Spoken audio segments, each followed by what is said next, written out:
పాటించండి. ముందే అనుకుంది నాకు చాలా టైం ఉందనుకున్నా, ఇప్పుడు టైం చాలా తక్కువ కనబడుతుంది. సో మనం 2:00కల్లా 7 మాటలు ముగించాలి కాబట్టి మనం జ్ఞాపకం చేసుకుందాం.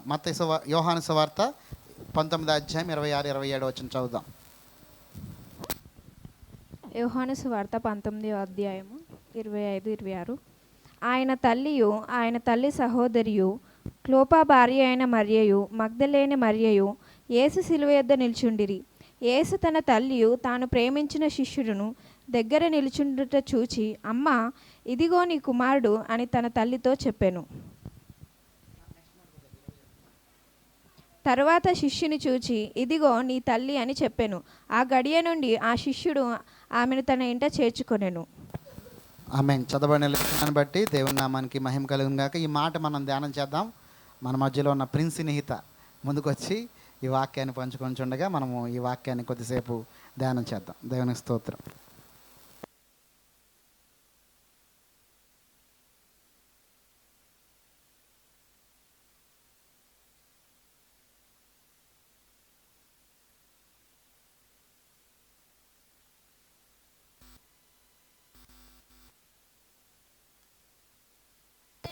Fifteen minutes, maximum 20 minutes.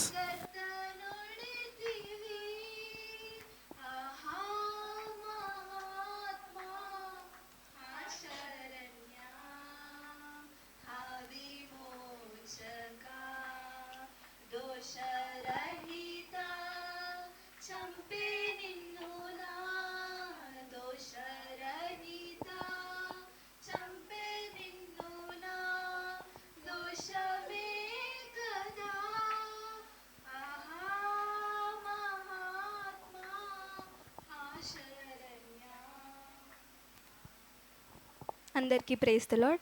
నాకు ఈ సమయం ఇచ్చిన దేవునికి, సేవకులకి నా వందనాలు. ఒక చిన్న ప్రార్థన చేసుకొని వాక్యంలోకి వెళ్దాం. స్తోత్రం స్తోత్రం పరిశుద్ధుడా, ప్రేమ గల మా తండ్రి, గొప్ప దేవ ప్రభువైనా, ఇటు రీతిగా ప్రభా గుడ్ ఫ్రైడే దినాన ప్రభా నీ మందిరంలో కూడి ప్రభువైనా మేమందరం ప్రార్థించడానికి మీరు చూపిన కృపను బట్టి వందనాలు వేసే ప్రభువైనా. ఇప్పటి వరకు ప్రభా సిల్వ మాటల ధ్యానంలో మీరు తోడుగున్నందుకే వందనాలు ప్రభువైనా. ఇప్పుడు ప్రభా 3 మాట మేము ధ్యానించుకోబోతుండగా ప్రభా అయినైనా ఏ అర్హత లేని నాకు ఇట్టి అర్హత మీరు దయచేసినందుకే వందనాలు వేసే ప్రభా అయినైనా. ఏ రీతిగా కూడా ప్రభా నాకు అర్హత లేనప్పటికీ ప్రభా మీరు మాత్రం చూపిన కృపను బట్టి వందనాలు వేసే ప్రభానైనా. ఈ సమయంలో ప్రభా మీరు ప్రభా నాకు తోడుగా ఉండి ప్రభా మీరు మాట్లాడమని కోరుకొంచున్నాం దేవా అయినైనా. మంచి ప్రభా ఆత్మీయమైన మాటలు ప్రభా నేను బోధించలాగా మీరు సహాయం దయచేసి ప్రభా అయినైనా మీరు మహిమ గంత ప్రభావాలు పొందుకోమని కోరుకుంటూ ఈ ప్రార్థన యేసుక్రీస్తు అతి పరిశుద్ధ నామమున అడిగిపెట్టుకుంటున్నాను మా తండ్రి, ఆమేన్. అందరికీ ప్రైజ్ ది లార్డ్. ఇప్పుడు వరకు మనం 2 మాటలు ధ్యానంలో ఉన్నాం. మరొకసారి యోహాను సువార్త 19:26-27 చదువుకుందాం.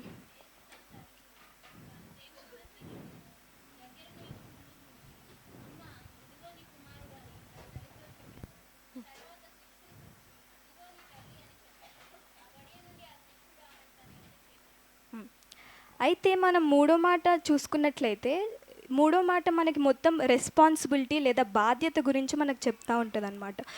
యేసయ్య అక్కడ సిలువలో ఉన్నప్పటికీ, ఆయన అంత పెయిన్లో అంత బాధలో ఉన్నప్పటికీ ఆయన తన బాధ్యతను మర్చిపోకుండా తను ఆ సిలువలో ఉన్నప్పుడు కూడా తన తల్లిని తన శిష్యుణ్ణి అప్పగించారనమాట. అంటే అక్కడ యేసయ్య ఎంతో పెయిన్లో ఉన్నారు. మనం తెలుసుకున్నట్లయితే ఇందాక మనం విన్న రీతిగా ఎన్నో కొరడా దెబ్బలు, ఎంతో మనం ఊహించుకున్నట్లయితే అది ఎంతో బాధ. కానీ అలాంటి పెయిన్లో కూడా యేసయ్య తన తల్లిని కానీ తన శిష్యుల్ని కానీ మర్చిపోకుండా ఉన్నారనమాట.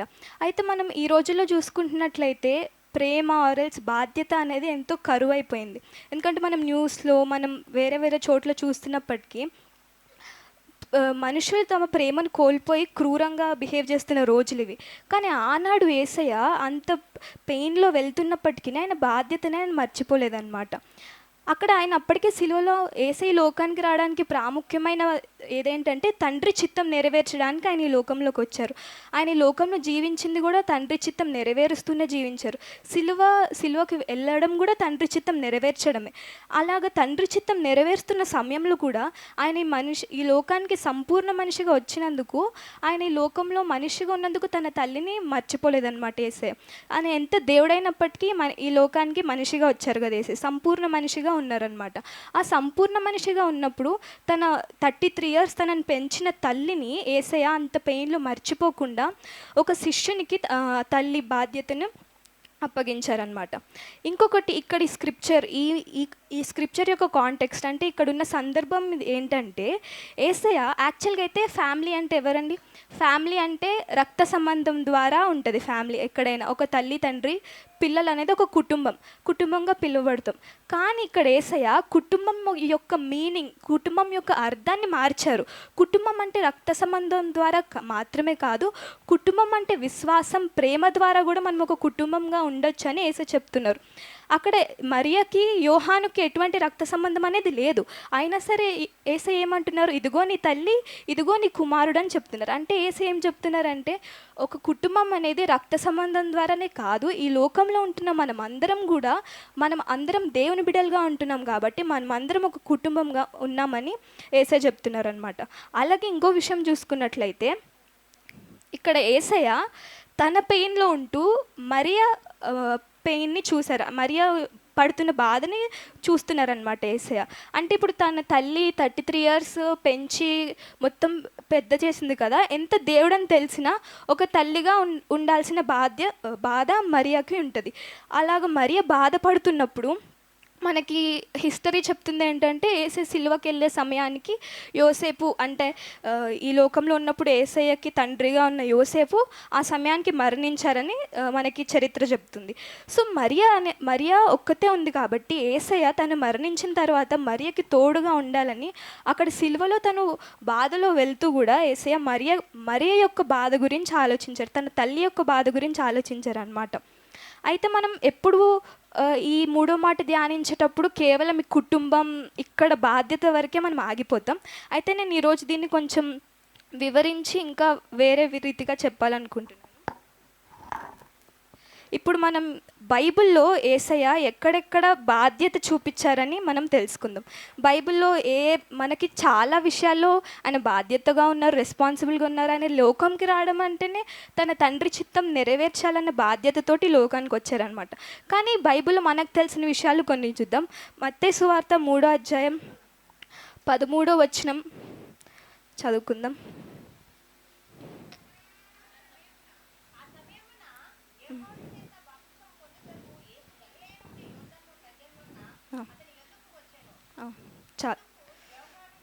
చాలు.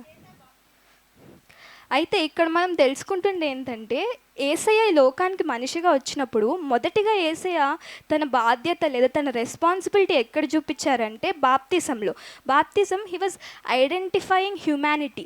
తను ఒక సంపూర్ణ మనిషిగా, ఇప్పుడు యేసయ్య ఏమైనా పాపం చేశారండి? యేసయ్య హీ వాజ్ సిన్లెస్. ఆయనకి బాప్తిజం అవసరం లేదు. బాప్తిజం ఎవరికి కావాలి? రక్షణ. మనం చేసిన పాపాలకి క్షమాపణగా, రక్షణ లేని వారికి రక్షణ కావాలి. కానీ అక్కడ మనం ఎందుకు బాప్తిజం, ఒక సేవకునితో ఎందుకు బాప్తిజం తీసుకున్నారంటే, ఆయనకు మనుషునిగా వచ్చినందుకు మనుషుని బాధ్యత ఆయన అక్కడ నెరవేర్చారనమాట. ఆయన మనుషునిగా వచ్చినప్పుడు ఇప్పుడు యేసే మనకి చెప్పిన ప్రతి విషయం తనంతటికి తను జీవించి మనకి చూపించారనమాట. సో బాప్తిజం తీసుకున్నది అనేది కూడా యేసయ్య ఒక సంపూర్ణ మనిషిగా లోకానికి వచ్చారు కాబట్టి ఒక క్రైస్తవులుగా మనం ఎలా ఉండాలనేది బాధ్యతగా యేసయ్య అక్కడ బాప్తిజం తీసుకొని యేసయ్య అక్కడ తన బాధ్యతను నెరవేర్చారనమాట. అలాగే రెండోదిగా చూసుకున్నట్లయితే లూకాసు వార్త 6వ అధ్యాయం 12వ వచనం నుంచి 16వ వచనం వరకు చదువుకుందాం.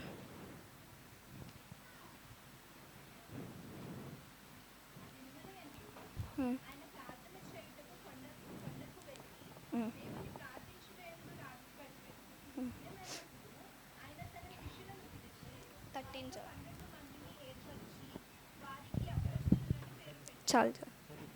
అయితే రెండోదిగా మనం చూస్తున్నట్లయితే యేసయ్య తన బాధ్యతను ఎక్కడ నెరవేర్చారంటే, calling and training the disciples, అంటే శిష్యులను పిలిచి వాళ్ళకి తర్ఫీదు ఇవ్వడంలో యేసయ్య తన బాధ్యతను చూపించారు, వాళ్ళకి శిక్షణ ఇవ్వడంలో యేసయ్య బాధ్యత చూపించారు.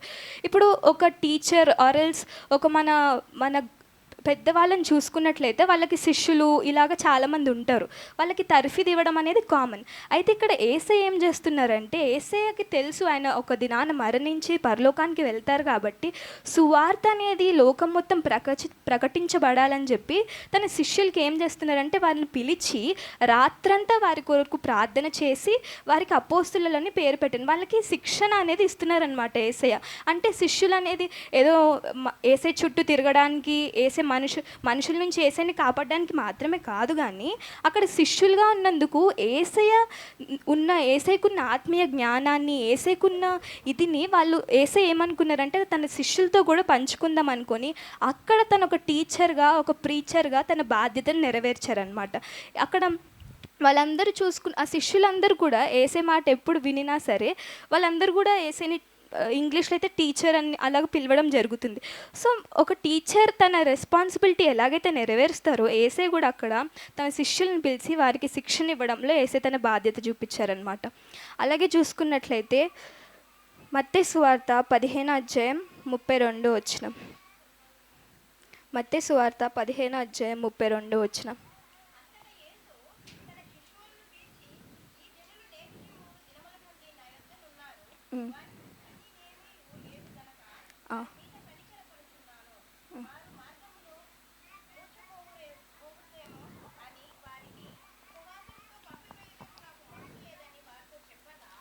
చాలు.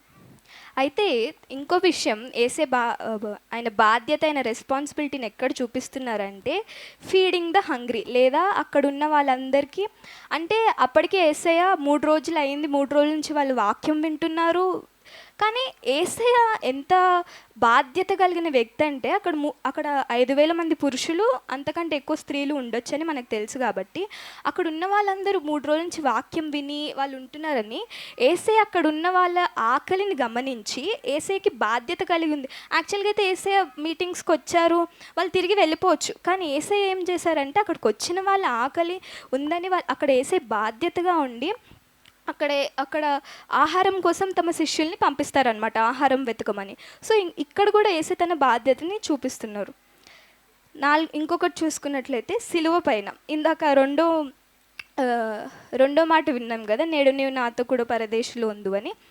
అక్కడ కూడా ఆయన సిలువలో మరణిస్తున్న టైంలో కూడా ఒక నశించిపోతున్న ఆత్మను రక్షించాలని అక్కడ కూడా ఆయన బాధ్యత నెరవేర్చారు. అప్పటికే ఆయన ఎంతో పరిచర్య చేశారు, ఎంతోమంది ఆత్మలను రక్షించారు. అండ్ యేసయ్య చనిపోయిన తర్వాత కూడా ఎంతో సువార్త ప్రకటించబడిపోతుందని తెలుసు. కానీ యేసయ్యకి ఒక్క ఆత్మ కూడా నశించిపోవడం యేసయ్యకి ఇష్టం లేదు. ఎవరైతే నిజంగా యేసయ్యని నమ్ముకొని ఆ దొంగలైన పశ్చాత్తాపాన్ని చూశారు కాబట్టి అక్కడ సిలువపై నుండి కూడా కుడి ప్రక్కన దొంగను ఏం చేశారు, నేడు నీవు నాతో కూడా పరదేశంలో ఉండు అని అక్కడ యేసయ్య తన బాధ్యతను నెరవేర్చారనమాట. చివరిగా చూసుకున్నట్లయితే ఆయన యోహాను సువార్త 14:16-17 చదువుకుందాం. యోహాను సువార్త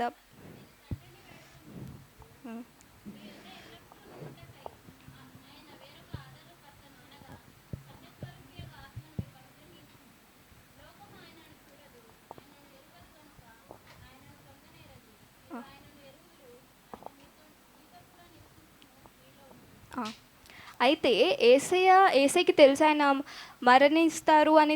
ఇది జరుగుతున్న సమయంలో యేసయ్య మరణించిన తర్వాత మనకి అప్పటి వరకు యేసయ్య పుట్టకముందు యెహోవా దేవుడు మనతో మాట్లాడేవారు. తర్వాత యేసయ్య తండ్రి చిత్తాన్ని నెరవేర్చడానికి లోకానికి మనిషి కుమారుగా వచ్చారు.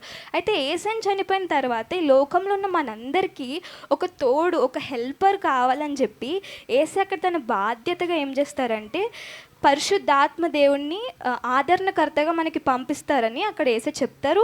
అలాగే యేసయ్య మనం తర్వాత వేరే అధ్యాయాల్లో చూసుకున్నట్లయితే యేసయ్య పునరుద్ధానమై తిరిగి వెళ్ళిన తర్వాత యేసయ్య ఆదరణకర్తగా పరిశుద్ధాత్మని కూడా పంపించడం జరిగింది. అంటే అక్కడ కూడా ఆయన రెస్పాన్సిబిలిటీ, ఆయన బాధ్యతను నెరవేర్చుకున్నారు.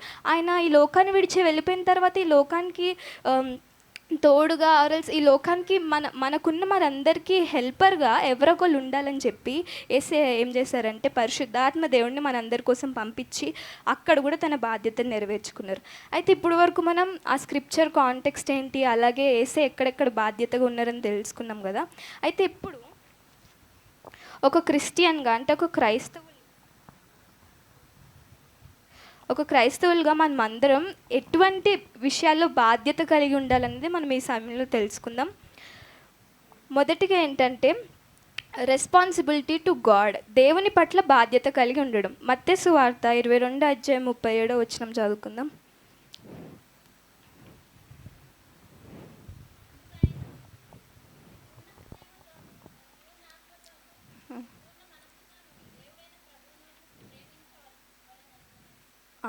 అయితే ఇక్కడ మనకి పాత నిబంధనలో మనకి 10 ఆజ్ఞలు ఉండేవి కదా. అయితే కొత్త నిబంధనలు వేసే 2 ఆజ్ఞలు తయారు చేసినప్పుడు ఫస్ట్ ఇదేంటంటే, నీ పూర్ణ హృదయంతో, నీ పూర్ణ ఆత్మతో, నీ పూర్ణ మనసుతో నీ దేవుడైన ప్రభువును ప్రేమింపవలననున్నదే. అంటే మన క్రైస్తవులుగా మన రెస్పాన్సిబిలిటీ, మన బాధ్యత, మన ప్రధాన బాధ్యత ఏంటంటే లోకానికి వచ్చినందుకు యేసయ్య చిత్తం నెరవేర్చి యేసయ్య కోసం బ్రతకడమే మన పని. మనం ఈ లోకంలో ఉన్నప్పుడు మనుషుల్ని ప్లీజ్ చేయడానికి, మనుషుల్ని సంతోషపరచడానికి, మనుషుల్ని తృప్తిపరచడానికి మనం ఉండకూడదు అనమాట. ఎందుకంటే మనకి జీవితం ఇచ్చింది మనుషుల దేవుడా అండి. మనకి దేవుడు మనకి జీవితం ఇచ్చారు కాబట్టి మనకి ఆయన ఇచ్చిన జీవితాన్ని ఆయన కొరకు మనం వాడుకుంటూ మనుషుల గురించి మనం ఆలోచించకుండా ముఖ్యంగా దేవుణ్ణి పూర్ణ ఆత్మతో ఆరాధించడం, ఆయనని ప్రేమించడం అనేది మన ప్రధాన రెస్పాన్సిబిలిటీ, మన ప్రధాన బాధ్యతగా ఉన్నదన్నమాట. రెండోదిగా చూసుకున్నట్లయితే కొలసీలకు 3:18-21 వరకు చదువుకుందాం.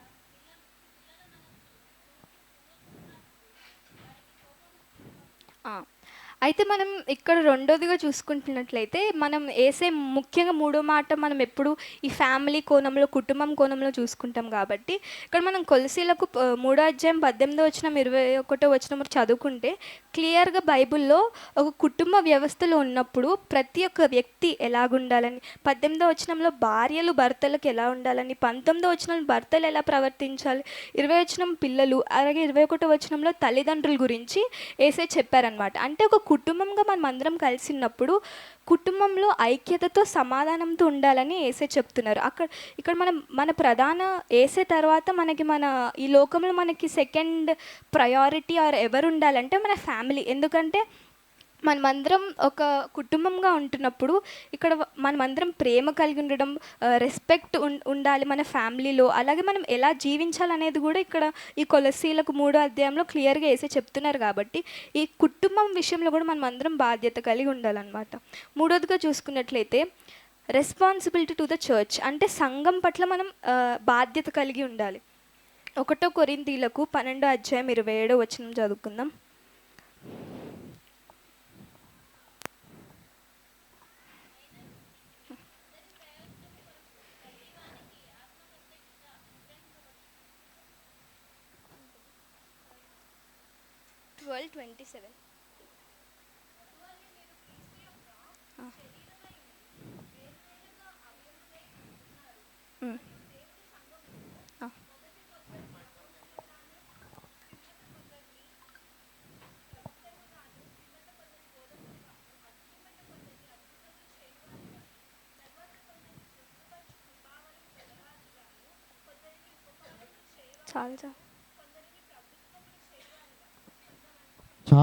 చాలు. అయితే ఇంకొకటి మనం చూస్తున్నది ఏంటంటే రెస్పాన్సిబిలిటీ టు చర్చ్. అంటే మనం ఇప్పుడు విన్నాం కదా, మనం సంఘం అంటే ఏంటి, క్రీస్తు శరీరం అని మనం అందరికి తెలుసు కదా. సో మనం క్రీస్తు శరీరంగా ఉంటున్న మనం సంఘం పట్ల ఒక బాధ్యత కలిగి ఉండాలన్నమాట. ఆ బాధ్యత మనం ఎలా నిర్వర్తిస్తామంటే దానికి చాలా వేస్ ఉన్నాయి. మనం సంఘంలో సంఘ సేవ చేయడం కావచ్చు, సంఘంలో ఒకరినొకరు ప్రోత్సహించుకోవడం కావచ్చు, ముఖ్యంగా ఐక్యత కలిగి ఉండడం అనేది మనం సంఘం పట్ల చూపించే ప్రధానమైన బాధ్యత. ఎందుకంటే నాడు సంఘాల్లో మనం ఎంతో చూస్తున్నాం, ఎన్నో అల్లర్లు, చిచ్చుల వల్ల సంఘాలన్నీ కూలిపోతున్నాయి. కానీ మన సంఘంగా ఉంటున్నప్పుడు మన బాధ్యత ఏంటంటే అలాగా ఒక వ్యక్తి సంఘంలో ఎటువంటి గొడవలు రాకుండా మనం ఏం చేయాలంటే ఐక్యత కలిగి ఒకరినొకరు ప్రోత్సహించుకుంటూ ఉండాలన్నమాట. అలాగే దేవుడు మనకి ఇచ్చిన తలాంతుల్ని మనం వ్యర్థంగా కాకుండా దేవుని కొరకు వాడుకోవాలి. అది మనకి సంఘం పట్ల ఉన్న బాధ్యత. చివరిగా చూసుకున్నట్లయితే రెస్పాన్సిబిలిటీ టు గాస్పల్ అంటే సువార్త. మత్తయి సువార్త 28వ అధ్యాయం 19వ వచనం మనందరికి తెలిసిన వచనం.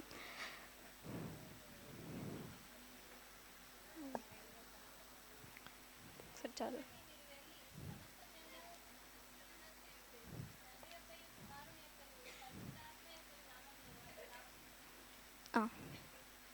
అయితే మనం చివరిగా మన బాధ్యతల్లో ఇవి అంటే ఇంకా మనకు చాలా బాధ్యతలు ఉంటాయి, కానీ బైబిల్ ప్రకారం కొన్ని మెయిన్వి నేను తీసుకోవడం జరిగింది. అయితే గాస్పల్ అంటే సువార్త. ఇప్పుడు మన సంఘం వరకు మనం ఉండిపోవడం కాదు, ఆ సంఘాన్ని విస్తరించడంలో మనం బిజీగా ఉండాలన్నమాట. అంటే ఏంటంటే మనం సువార్త చెప్పడం, సువార్త అంటే మనం పెద్ద మీటింగ్స్ పెట్టి ఆరల్స్ ఇలా చెప్పి అలాంటి అవసరం ఏం లేదు. మనం మన జీవితాల్లో ఏసే చేసిన కార్యాలను కానీ మనకి జరిగిన థింగ్స్ని కానీ ఒక వ్యక్తితో షేర్ చేసుకున్నప్పుడు ఆ వ్యక్తి ఇప్పుడు కాకపోయినా ఏదో ఒక రోజు ఆ మాటలు గుర్తు తెచ్చుకోవచ్చు. వాళ్ళ కష్టంలో ఉన్నప్పుడు ఆరల్స్ వారికి ఏదైనా బాధ ఉన్నప్పుడు వారికి ఆ మాట గుర్తొచ్చి దేవుని సన్నిధికి వచ్చే ఛాన్స్ అనేది ఉందన్నమాట. మా మమ్మీ డాడీ కూడా ఏసైనా అలాగే తెలుసుకున్నారు. నానమ్మకి ఎవరో ఒక ఆమె వచ్చి సువార్త చెప్పింది. అలాగే అమ్మమ్మ టీవీలో వాక్యం విని తెలుసుకున్నారనమాట. అంటే మనకిప్పుడు ఈ లోకం మొత్తానికి సువార్త జరగాలంటే ఎవరంటే మనమే పని చేయాలి, మనమే శిష్యుల్ని తయారు చేయడంలో ఉండాలన్నమాట. సో ఇప్పుడు ఇవి మనం ఒక క్రిస్టియన్గా మనం ఉండాల్సిన రెస్పాన్సిబిలిటీ. అయితే మనం చివరిగా ఏంటంటే ఇప్పుడు ఈ 3వ మాట ద్వారా మనం నేర్చుకుంటుంటే ఏంటంటే ఆయన చనిపోయే టైంలో ఎంతో బాధలు ఉన్నప్పటికీ ఆయన ఒక కుటుంబాన్ని బిల్డ్ చేయడంలో ఆయన ఉన్నారనమాట. అంటే తనకున్న కుటుంబాన్ని వదిలేయకుండా బాధ్యత కలిగి వేసి ఉన్నారు. కాబట్టి మనం కూడా ఆ రీతిగా ఉండాలని, దేవుని రాజ్యంలో కుటుంబంగా కలిసి ఉండాలని వేసే ఆ 3వ మాట ద్వారా మా అందరికి చెప్తున్నారు. ఈ మాటలు దేవుడు దీవించును గాక. ఆమేన్. కొంచెం గట్టిగానే చప్పట్లు కూడా వచ్చాము. దేవుని స్తోత్రం. మంచిది, దేవుని మహిమ కలిగిన గాక. హ్యాపీ ఈ మాట చెప్పడానికి కర్త కర్మ క్రియ వాళ్ళ అమ్మ. దేవుని స్తోత్రం. ఎన్ని రోజు ఆవిడ అనుమానపడుతుంది, నువ్వు చెప్పాలి. ఆవిడ నేను చెప్పను, ఇంకో సంవత్సరం నెక్స్ట్ ఇయర్ చెప్తా అంటే వాళ్ళ అమ్మ వదిలిపెట్టకపోతే మరి ఏమైందో మొన్న సండే రోజు సండేనా కాదు ఈ వీటిలో ఈ హోలీ వీక్లో సడన్గా ఏం చెప్పిందంటే నేను చెప్తానని ముందుకు వచ్చింది.